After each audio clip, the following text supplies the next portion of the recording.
Hello all, welcome back to the 1/8 scale Coffman HAWKER Typhoon starter.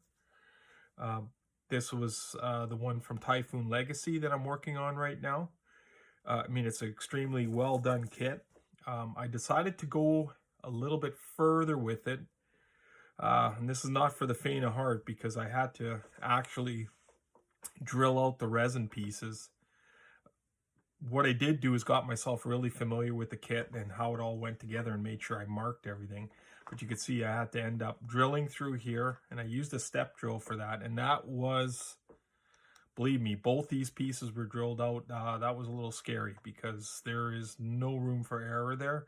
And we know how quick resin can snap. But it worked out well, drilled out fine. I ended up building the back half of the spring mechanism for the spring chamber. It's almost like a truck, be like a semi. I used to drive semis. It's almost the same idea.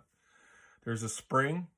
There's a shaft that runs through that runs the piston on, and the springs on the top end with the piston. And there's a gear drive on the inside that actually engages into a gear drive that's going to be in here that I've again hollowed out. And I'm going to Dremel this piece out, trying to be careful around all these pieces, and so you can actually see the gears inside.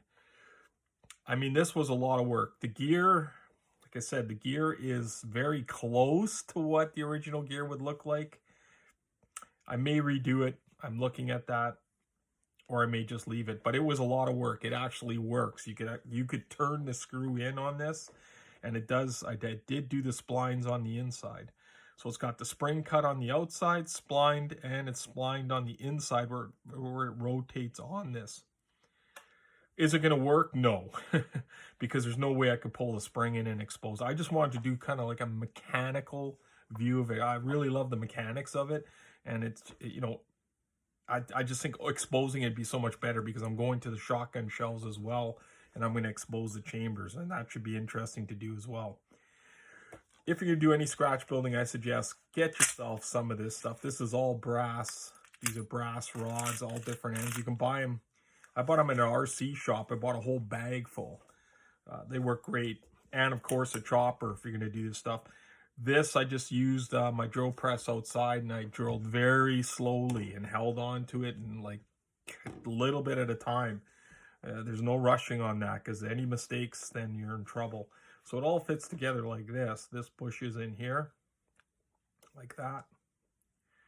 And this piece actually is turned the other way, and then this piece will go on to there.